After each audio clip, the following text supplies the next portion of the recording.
오늘 우리에게 허락하시는 하나님의 말씀입니다. 신약성경 빌립보서 1장 19절 말씀부터 21절까지의 말씀을 다 같이 합독해서 읽도록 하겠습니다. 다 같이 합독하겠습니다.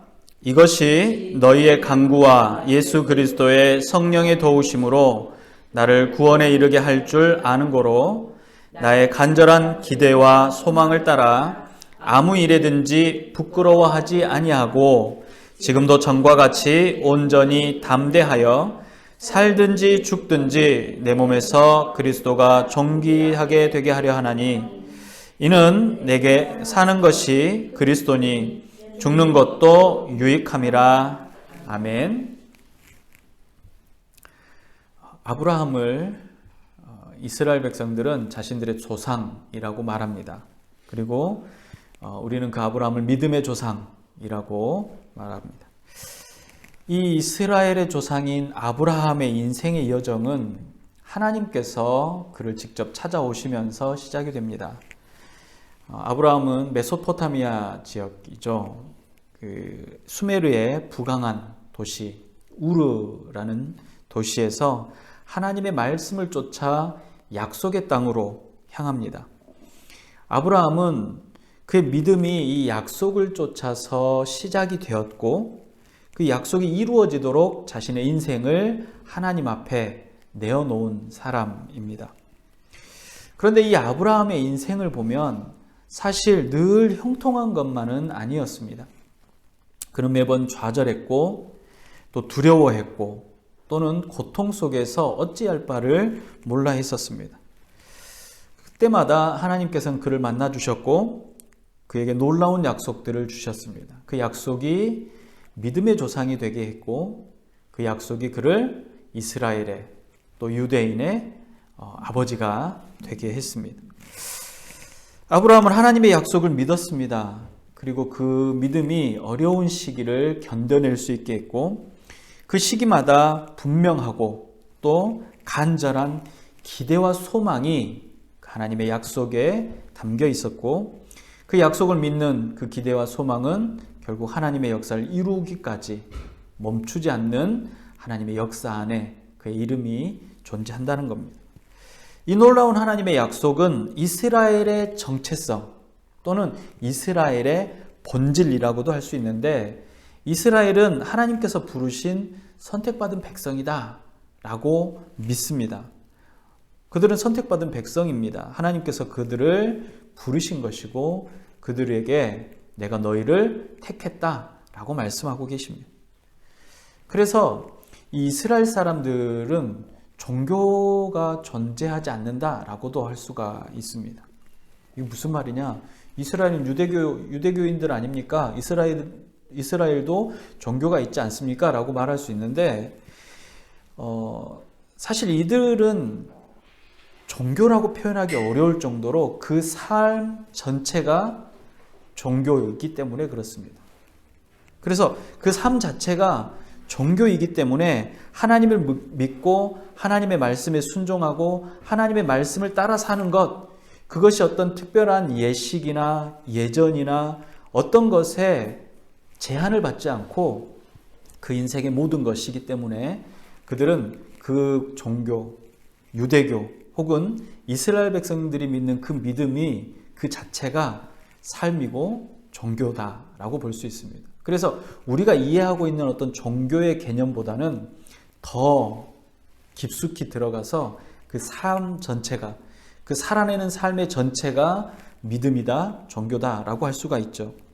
하나님을 믿고 하나님의 말씀에 순종하는 삶이 그들의 정체성이고 그들의 본질이고 그들을 보여주는 가장 중요한 기준이라는 것입니다. 그래서 그들이 하나님의 말씀 안에 거할 때 하나님께서는 그들의 하나님이 되시고 그들은 하나님의 백성이 된다라고 말씀하셨던 겁니다.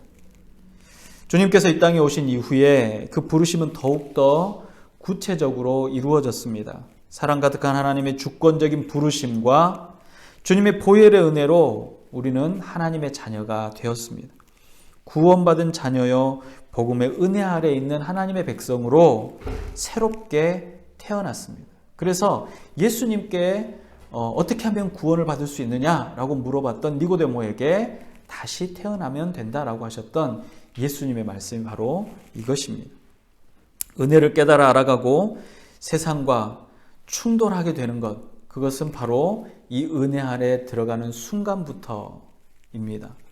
우리가 하나님께서 부르시고 하나님의 백성이 되고 선택받은 민족이 되었다, 선택받은 백성이 되었다, 하나님의 자녀가 되었다 라고 하는 순간 우리의 모든 문제가 해결되어지거나 우리의 인생이 모든 순간순간이 형통해지거나 우리에게 닥쳐오는 두려움과 공포와 좌절이 없는 것이 아니라 이제 새로운 공포와 새로운 두려움과 새로운 어려움이 우리 눈앞에 펼쳐지게 되었다라는 것입니다.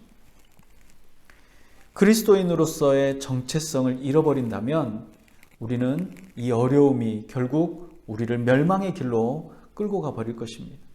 이스라엘 백성들이 그들의 정체성을 잃어버렸을 때 하나님께서는 그들을 간음한 자라고 표현하셨습니다. 그리고 하나님께서 가장 싫어하는 죄가 무엇인가? 그것은 하나님을 저버리는 행위, 하나님을 거절하는 행위인 것입니다. 그래서 이스라엘 백성들이 저질렀던 범죄로 인해서 그들이 포로로 끌려가는 수모를 겪었고 그들의 삶에서 전혀 다른 세상으로 또 전혀 다른 환경으로 이끌려갈 수밖에 없었다라는 사실입니다. 마찬가지로 이 시대를 살아가는 저와 여러분들도 마찬가지입니다. 우리가 예수님을 믿고 그리스도 예수 안에 있습니다라고 말하지만 우리는 세상과 이 말씀 사이에서 늘 혼란스러워할 때가 많습니다. 정말 이 말씀대로 살아가야 되는데 이렇게 살아가는 것이 맞는지, 이렇게 하는 것이 맞는지 고민할 때가 많습니다. 거룩한 하나님의 백성이 되어가는 과정은 결단코 순탄하지 않습니다. 어떤 분들은 이야기합니다. 예수를 믿기만 하면 우리는 모든 것이 다 해결되어질 것이다. 예수 그리스도 안에만 있으면, 교회를 가면 우리가 안고 있는 모든 것들이 다 형통하게 될 것이다. 사실 그건 거짓말입니다. 아브라함이 그러했듯이 우리는 스스로를 흔들림 없이 붙들어주고 목표를 향해서 전진할 수 있는 분명하고 간절한 기대와 소망이 있어야만 그 믿음 안에서 평강을 누릴 수 있게 되는 것입니다. 그리스도인들에게 있어서 이것은 너무나도 중요한 것입니다. 그리스도 안에서 목적을 발견하고 그 목적을 향해서 가는 사람, 그러니까 간절한 기대와 소망을 가진 사람은 흔들림 없이 하나님의 온전하신 뜻을 이룰 수 있는 사람이다. 하나님의 온전한 뜻을 이룰 수 있게 된다는 것입니다. 하나님의 온전한 뜻이 무엇입니까? 성경은 이 하나님의 온전하신 뜻을 우리로 하나님의 나라의 거룩한 백성이 되게 하시며 그리스도의 정체성과 목적이 무엇인지를 깨달아 알고 그 목적대로 살아가는 것을 말합니다. 사도 바울은 오늘 그 간절한 기대와 소망이 무엇인지에 대해서 이야기합니다. 자신의 정체성, 인생의 목적이 무엇이고 어떤 삶을 살아왔고 어떤 삶을 이제 살고 있으며 앞으로 어떻게 살아가야 될지에 대해서 분명히 알고 있었던 사람입니다. 그는 오직 자신에게 주어진 환경 가운데 하나님의 은혜여 하나님의 뜻이 무엇인지를 위해서 달려가는 사람이었습니다. 성경에 이 사도 바울처럼 그 목적이, 인생의 목적이 뚜렷한 사람이 없다라고 할 정도, 정말 위대한 인물이죠. 그 바울이 오늘 20절에 이렇게 말합니다. 나의 간절한 기대와 소망을 따라 아무 일에든지 부끄러워하지 아니하고 지금도 전과 같이 온전히 담대하여 살든지 죽든지 내 몸에서 그리스도가 존귀하게 되게 하려 하나니 라고 말합니다. 그러니까 바울은 자신의 인생의 전체를 통틀어서 오직 한 가지 목적만 가지고 있다라고 말합니다. 그것이 무엇입니까? 복음을 전하는 것입니다. 바울은 복음을 전하는 것만이 자신의 유일한 목적이라고 고백합니다. 그가 어디에 있든지 무엇을 하든지 그리스도를 전하는 것이 자신의 삶의 이유이고, 이를 말하면서 뭐라고 하냐면 나의 간절한 기대와 소망이라고 표현합니다. 그러니까 자신의 삶의 이유요 목적이 바로 복음을 전하고 그리스도가 전파되어지는 것인데 그 안에 간절하게 기대하고 간절하게 소망하는 것이 바로 그것이라는 겁니다. 바울이 빌립보 교회에 편지 쓰는 곳은 지금 감옥입니다. 지금 갇혀있는 상황이죠. 자신의 정체성이요 삶의 이유가 무엇입니까? 복음을 전하는 것이라고 했습니다. 그런데 복음을 전하는 것이 멈춰진 상황입니다. 모든 것이 무너지고 모든 것이 사라져버릴 것 같은 환경입니다. 우리가 상상하는 감옥, 우리가 생각하는 그 감옥입니다. 어둡고 캄캄하고 침침하고 습하고 춥고 고통스러운 곳. 그 환경 자체만을 봤을 때 감옥은 지금 바울을 좌절과 공포로 몰아넣기에 충분합니다. 또한 복음을 전할 수 없도록 갇혀 있었기 때문에 그는 얼마나 답답했겠습니까? 누군가에게 복음을 전하는 게 그 인생의 목적인데 그 인생의 목적이 단 한 가지도 이루어질 수 없는 상황이라는 겁니다. 실망하고 좌절할 수밖에 없습니다. 그런데 어느 순간 막히고 무너진 것 같은 복음의 전파가 여전히 이루어지고 있다는 것을 사도 바울이 깨닫게 됐습니다. 자신을 관리하던 간수, 그리고 로마의 군인들, 그리고 여러 모양으로 잡혀온 사람들이 바울을 통해서 복음을 전해 듣기 시작했다는 겁니다. 빌립보서 1장 15절부터 18절에 보면요. 그때 당시의 상황에 대해서 이렇게 설명을 합니다. 어떤 이들은 투기와 분쟁으로, 어떤 이들은 착한 뜻으로 그리스도를 전파하나니 이들은 내가 복음을 변증하기 위하여 세우심을 받은 줄 알고 사랑으로 하나 그들은 나의 매임에 괴로움을 당하게 할 줄로 생각하여 순수하지 못하게 다툼으로 그리스도를 전파하니라. 그러면 무엇이냐? 거칠애로 하나 참으로 하나 무슨 방도로 하든지 전파되는 것은 그리스도니 이로써 나는 기뻐하고 또 기뻐하리라.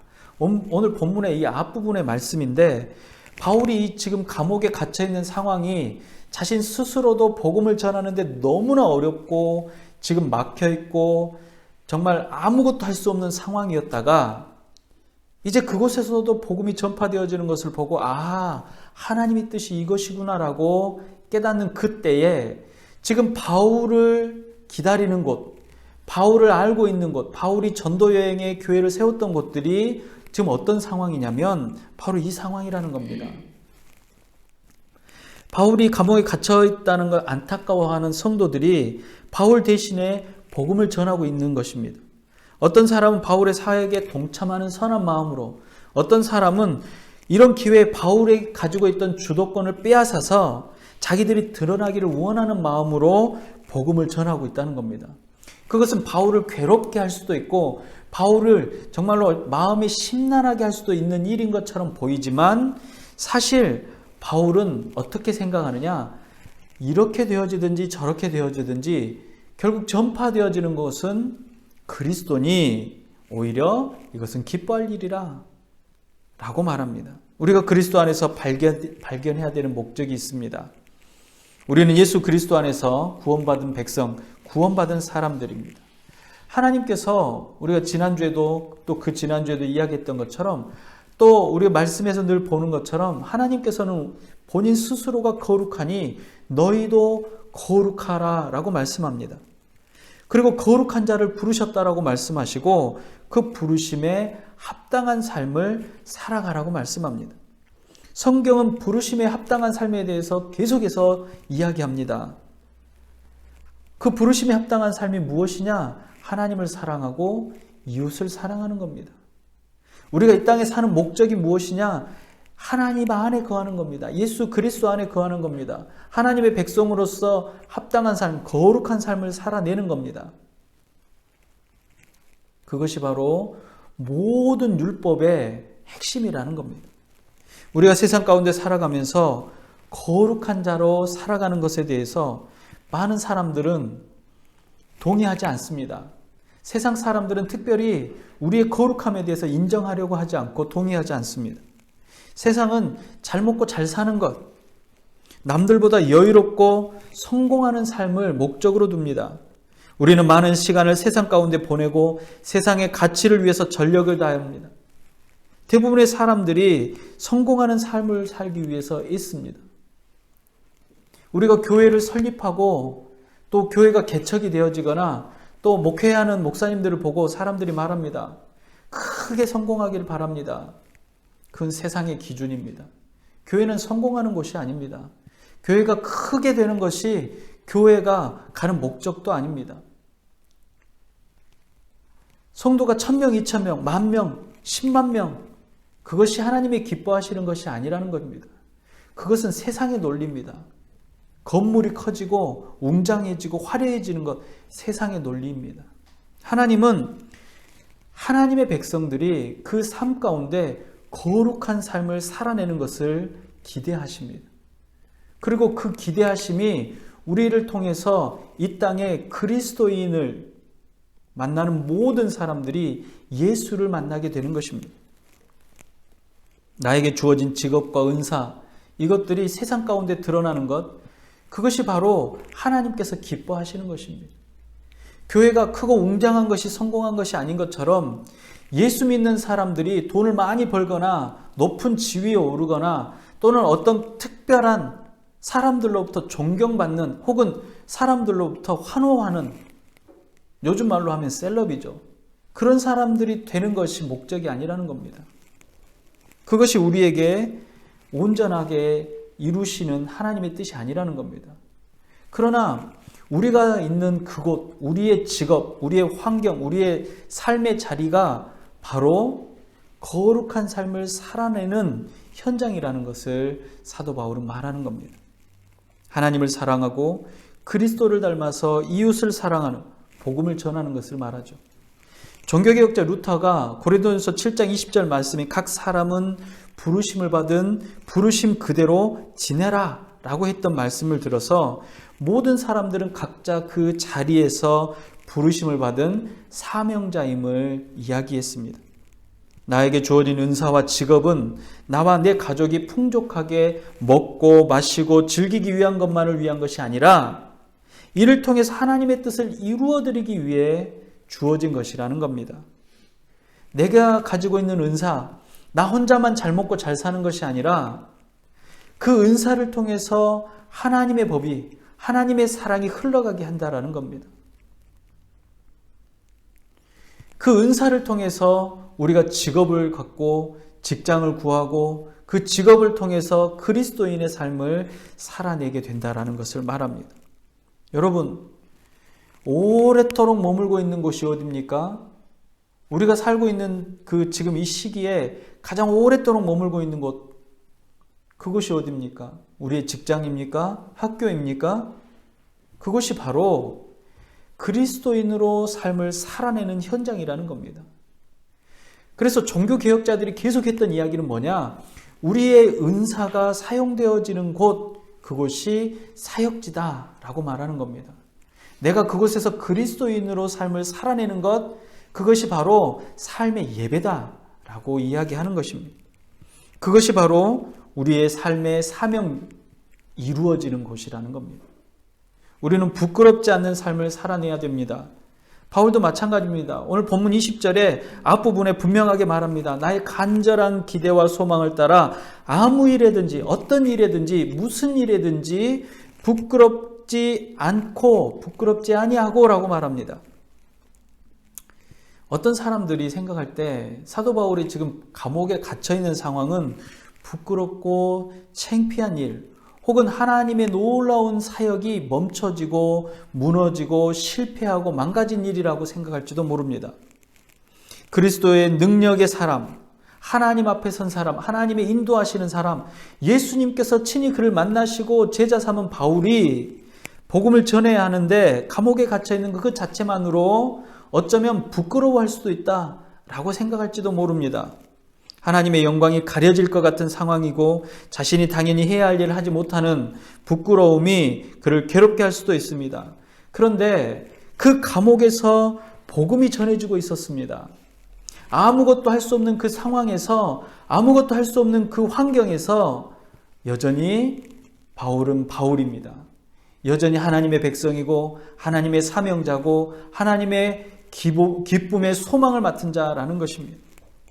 하나님의 뜻이 그 현장에서 이루어지고 있습니다. 그렇다면 부끄럽지 않습니다. 부끄러워할 이유가 없습니다. 우리의 부끄러움이 무엇입니까? 어떤 특별한 은사가 없어서, 능력이 부족하거나 주어진 환경이 좋지 못해서 혹시 부끄럽습니까? 나의 외모가 다른 사람보다 더 좋지 못해서 부끄럽습니까? 혹은 학력이 낮거나 또는 지혜가 부족해서 부끄럽습니까? 좋은 집, 좋은 차, 혹은 자녀가 좋은 직장에 다니지 않아서 부끄럽습니까? 여러분, 이러한 일들은 부끄러워할 일이 아닙니다. 정작 우리가 부끄러워해야 할 일은 내가 당연히 하고 마땅히 해야 할 일을 하지 않는 것, 그것이 바로 부끄러운 일입니다. 그런데 그것으로 우리는 부끄러워하지 않는 경우가 많습니다. 오히려 외적으로 드러나는 것, 사도 바울이 지금 감옥에 갇혀 있는 그 현상을 보고 부끄러워해야 되지 않냐라고 말하는 사람들처럼 우리는 우리가 가지고 있는 이 환경이 오히려 우리를 부끄러운 사람으로 만든다라고 생각을 합니다. 하나님께서 우리를 부르시고 부르심에 합당한 삶을 원하셨습니다. 부르심에 합당한 삶을 부끄럽게 생각을 해야 합니까? 아닙니다. 부끄러움은 부르심에 합당한 삶을 살아내지 못하는 것이 부끄러움입니다. 우리에게 사명이 주어졌는데 그 사명을 감당하지 못하는 것이 부끄러움이고, 그 사명 안에 멈춰져 서 있는 것처럼 생각하고 있는 그 생각이 부끄러운 것입니다.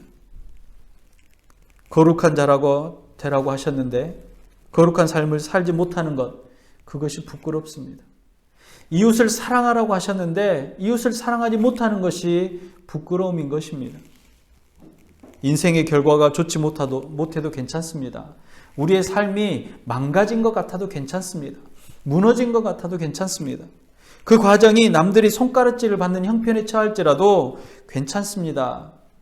여전히 인생의 중요한 목적을 이루기 위해서 쉬지 않고 조금씩 나아가고 있다면, 최선을 다하고 있다면 된 것입니다. 그것만으로도 우리는 성공한 인생이라고 성경은 말합니다. 사도 바울도 말합니다. 여러분 한번 상상해 보세요. 사도 바울이 지금 감옥에 있는 것 부끄러운 일이지 않습니까? 누구한테 자랑할 수 있는 일이 아닙니다. 그 목적, 인생의 목적이 나는 복음 전하는 사람입니다 했는데 복음을 전하지 못하는 상황이 있다라고 생각해 보십시오. 부끄러울 수 있습니다. 그러나 사도 바울은 부끄러워할 이유가 없다라고 말합니다. 왜냐하면 여전히 하나님은 나를 통해서 일하고 계시고 여전히 내 간절한 소망이, 기대와 소망이 이루어지고 있다라는 것을 고백하고 있기 때문입니다. 삶의 목적이 분명하고 하나님의 온전하신 뜻이 이루어지는 것, 삶을 향해 조금씩 나아갈 때 우리는 사도 바울과 같은 고백을 할 수 있는 것입니다. 더 이상 부끄럽지 않고 그리스도가 온전히 나타나실 것이기 때문입니다. 사도 바울은 자신의 간절한 기대와 소망 안에서 이제 더 이상 부끄럽지 않고 오히려 담대하게 될 것이라고 말합니다. 지금 감옥에 갇혀 있지만 사람들의 손가락질과 야유를 받고 있지만 혹은 살아있든지 혹은 죽게 되든지 오직 예수 그리스도만이 존귀케 되게 하겠다라고 말합니다. 그의 형편이 어찌 되든지 그의 삶을 통해서 드러나는 것은 예수 그리스도의 존귀함 뿐이라는 것입니다. 바울은 자신의 인생을 통틀어서 그리스도께 영광을 드리게 하겠다라고 말합니다. 바울이 지금 감옥에 있지만 자신이 어떻게 되어질지 알 수 없는 상황이지만 분명하게 알 수 있는 것, 분명하게 확신할 수 있는 것은 지금 이곳에 감옥에 처해 있는 환경에서 풀려나면 감옥으로부터 해방되어지고 계속해서 복음이 전파되어질 것이고, 만약에 이곳에서 사형을 당하게 된다면 죄된 세상으로부터 해방이 되어지고 구원에 이르는 영원한 생명 가운데 가게 될 것이기 때문에 이 또한 기쁨의 길이라는 것입니다. 그래서 살든지 죽든지 내가 풀려나든지 죽음에 이르든지 모든 상황이 기쁨으로 결론 지어진다라는 것입니다. 바울에게 있어서 지금 이 상황은 최악입니다. 감옥에 갇혀있는 사명자, 나이가 많은 노인에게 감당하기 어려운 시련입니다. 그럼에도 바울은 자신의 환경을 두려워하거나 부끄러워하지 않았습니다. 자기 자신도 부끄러워하지 않습니다. 그는 자신의 삶을 통해서 오직 그리스도만 존귀하게 되기를 원할 뿐입니다. 그리스도가 존귀하게 된다면 자신은 죽어도 좋고 살아서 존귀케 하는 일이라면 하나님께서 살려주시는 그 순간까지 그리스도를 전하면서 살겠다는 겁니다. 우리의 형편도 생각해 보십시오. 우리의 삶이 그리스도 예수 안에서 믿음과 소망 안에서 잘 가고 있다고 할지라도 어느 순간 무너질 때가 있습니다. 정말 내가 이렇게 사는 게 맞는가라고 생각되어질 때도 있습니다. 내가 여기까지 와서 이렇게 살아야 하는가 속상할 때도 있습니다. 그러나 사실 바울의 마음이 두려움과 공포 안에 있을 때에 그 마음을 위로하고 그 마음을 강하게 하셨던 것은 여전히 이곳에서도 하나님의 역사가 이루어지고 여전히 이곳에서도 기대와 소망의 역사가 이루어지고 있다는 것을 깨달았기 때문에 그렇습니다. 오늘 본문의 말씀이 바로 그 내용입니다. 두려울 것이 없기 때문에 그는 그 두려움이 없음을 믿음의 백성들, 그가 전도하고 세웠던 교회들, 초대교회 성도들, 그리고 2000년 이후에 저와 여러분들도 알기를 원하는 것입니다. 자신이 살아서 교회를 견고하게 세우고 하나님의 뜻을 이루어 드리는 것을 세상 사람들은 기대할지 모릅니다. 그것도 유익합니다. 그러나 그가 그렇게 하든지 그렇게 할 수 없든지 그의 삶이 유익한 것은 그의 삶의 목적이 바로 하나님의 온전하신 뜻을 이루어 드리는 것이기 때문에 그렇습니다. 하나님의 뜻에 합당하게 사는 삶, 거룩한 자로 사는 삶, 믿음의 삶이 바로 이런 것입니다. 그리스도를 존귀케 하는 것입니다. 내가 원하는 것을 얻고 내가 하고 싶은 일을 하고 내가 가고 싶은 것을 가는 것, 이것을 선택하는 것이 아니라 내가 있는 바로 이 자리, 내가 처해 있는 상황, 내가 살아내는 환경 안에 예수 그리스도가 존귀케 되는 것입니다. 오늘 우리가 간절한 기도와 소망을 어느 곳에 둡니까? 우리를 부르신 하나님의 부르심이 어디에 있습니까? 우리는 그 부르심에 합당한 삶을 살아내는 것입니다. 그 부르심은 각자가 다 다릅니다. 어떤 사람은 사역자로, 사명자로, 어떤 사람은 복음을 전하는 자로, 어떤 사람은 그 삶 가운데 봉사하고 헌신하는 자로, 어떤 사람은 가르치는 자로, 어떤 사람은 사람들의 필요를 채워주는 자로 하나님께서 부르셨습니다. 그리고 그 부르심의 자리에 우리의 삶이 거룩하기를 하나님은 원하십니다. 거룩한 자의 삶은 어떤 삶인가? 우리의 간절한 기도와 소망은 예수 그리스도 안에 누리게 될 영원한 생명이고, 이를 위해서 저와 여러분들을 부르셨습니다. 그 부르심이 아브라함 부르신 그 부르심이고, 그 부르심이 사도 바울을 부르신 그 부르심입니다. 이것을 전하는 것, 이것은 모든 그리스도인들의 사명입니다. 우리가 삶의 자리에서 그리스도를 드러낼 때 그리스도가 전해지는 것입니다. 여러분들을 통해서 사람들은 예수님을 만나게 되는 것입니다. 그리스도인의 정체성, 그것은 결코 부끄러운 것이 아닙니다. 예수를 믿는 것, 그것은 세상 사람들은 손가락질 할 수 있고 바보 같다라고 할 수 있고 미련하다라고 할 수 있는데, 바로 그 미련하고 바보 같고 정말로 사람들의 손가락질 받는 바로 그것이 우리의 정체성입니다. 이것 때문에 부끄러워하지 마시기 바랍니다. 이것 때문에 속상해하지 마시기 바랍니다. 그러나 이것 때문에 우리는 예수 그리스도 안에 영원한 생명을 누리게 될 기대와 소망을 가지고 있는 것입니다. 여러분, 여러분의 삶에서 그리스도만이 존귀케 되기를 바랍니다. 물론 여러분들이 그리스도 예수 안에서 흥하고 잘 되는 것을 통해서도 그리스도가 존귀케 될 것입니다. 여러분들이 어떤 일들 가운데, 어떤 삶 가운데 두각을 나타내고 어떤 환경 안에서 크게 세상 사람들 안에 드러날 때 그리스도가 존귀케 되기도 합니다. 그러나 사도 바울과 같이 정말로 암담한 현실에 처해 있는 순간에도 예수 그리스도가 존귀케 되어지는 것, 그것이 우리의 삶의 목적입니다. 하나님께서 온전하고 기뻐하시는 뜻, 그 거룩한 뜻을 기대하고 계십니다. 여러분들이 이루어드리고 그 이루어드리는 현장이 예수 그리스도가 존귀케 되어지기를, 죽음마저도 위협할 수 없는 사단의 모든 그 계략이 허망한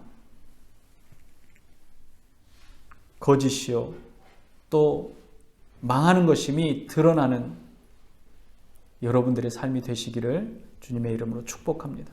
기도하겠습니다. 주님, 참으로 어려운 시기를 우리가 살아냅니다. 우리를 둘러싼 모든 세계의 가치는 물질적인 것입니다. 풍성한 풍요로움이 또는 다른 사람들이 갖지 못한 그 어떤 것이 우리를 드러내는 것처럼 보여집니다. 우리의 삶이 그러한 곳에 있습니다. 그렇기 때문에 예수를 믿고 그리스도인이 되며 하나님의 백성으로 거룩한 삶을 살아내려고 할 때 정말로 세상의 가치와 반하는 일들, 세상의 가치 앞에 흔들릴 수밖에 없는 상황이 우리에게 있을 수밖에 없습니다. 그럴 때마다 사도 바울이 외쳤던 간절한 기대와 소망에 끈을 놓지 않고 온전히 우리의 삶 가운데 예수 그리스도만 드러날 수 있도록 허락하여 주시옵소서. 복음이 전해지는 그곳에 예수 그리스도를 위해서 순수한 복음이 전해지는 것도 그리스도가 드러나는 것이고, 사도 바울이 가지고 있던 모든 권한과 권력과 또 사도 바울의 권위를 빼앗아 가려고 하면서 전해지는 그리스도도 온전히 기쁘다라고 말했던 사도 바울의 마음이 우리 안에 있게 하여 주시옵소서. 우리가 흥하고 또 잘 되는 것만이 그리스도인의 삶이 아니고, 어렵고 힘든 가운데도 좌절하지 않고 낭망하지 않고 오히려 기뻐할 수밖에 없는 인생임을 기억하는 것, 이것이 우리 안에 있음을 깨닫게 하여 주시옵시고, 우리로 하여금 이 땅을 잘 살아낼 수 있는, 하나님의 말씀에 합당한 삶으로 살아낼 수 있는 주의 백성들이 되게 하여 주시옵소서. 주님, 정말로 어려운 이들이 너무나도 많습니다. 특별히 전쟁의 공포와 또 힘겨운 날들을 보내고 있는 난민들이 많습니다. 그들을 위로하여 주시옵소서. 그들을 위로하는 손길들이 끊이지 않게 하여 주시옵시고, 그들을 돕고 보호하는 이들의 손길들이 멈춰지지 않도록 허락하여 주시옵소서. 전쟁의 포화가 멈추게 하여 주시옵시고, 이 부질없는 전쟁이 정말로 다시는 이 땅에 벌어지지 않도록 하나님 붙들어 주시옵소서. 마지막 때가 가까이 왔음을 이제 합니다. 저처의 기근과 자연재해가, 전쟁이 형제가 형제를, 부모가 자식을 대적하는 때가 온다고 했습니다. 정말로 이러한 때가 왔습니다. 이 마지막 때에 우리 주님을 굳건히 붙잡고 그리스도 안에 믿음으로 그 삶을 살아내며 거룩한 삶으로 살아낼 수 있는 주님, 주의 백성들 되게 하여 주시고, 믿음 있게 하여 주시며 담력 있게 하여 주시고, 그 소망이 끊어지지 않도록 우리 성령님 끝까지 붙잡아 주시옵소서. 사랑하는 우리의 이웃들에게도 그리스도가 온전히 전해지도록 허락하여 주시옵소서. 이 어렵고 힘든 시기에 예수 그리스도의 사랑이 어려운 이들에게 전달되어 주도록 아버지 하나님 허락하여 주시옵소서. 우리의 삶의 자리에서 사명자로 서게 하여 주시옵소서. 우리의 가정에서 사명자로 서게 하시고, 우리의 사업장에서 사명자로 서게 하시고, 우리의 학교에서 사명자로 설 수 있도록 허락하여 주셔서 우리가 어느 곳에 있든지 무엇을 하든지 우리 주님만이 존귀케 되어지는 역사가 있도록 허락하여 주시옵소서. 오늘 또 우리와 동행하시고 우리에게 내 백성이라, 내 자녀라, 내 사랑하는 자라 말씀하시는 우리 구주 예수님의 이름으로 간절히 기도드리옵나이다. 아멘. 기도하겠습니다. 지금은 우리의 소망이 되시며 우리의 삶의 목표가 되시고 목적이 되시는 우리 구주 예수 그리스도의 은혜와 하나님 아버지의 무한하신 사랑하심과 성령님의 감화, 감동, 위로, 교통 충만케 하시는 은혜가 하나님께서 우리를 부르셨음을 믿고 확신하며 그 말씀을 따라 합당한 삶을 살아가기를 다짐하고 거룩한 자로 온전히 그리스도를 드러내는 삶으로 살아내기를 기뻐하는 주의 모든 백성들의 머리 위에와 각 가정과 지역과 교회 위에, 특별히 전쟁의 공포와 자연재해와 삶의 어려운 중에 있는 사랑하는 우리의 이웃들의 머리 위에 이제로부터 영원토록 함께 있을지어다. 아멘.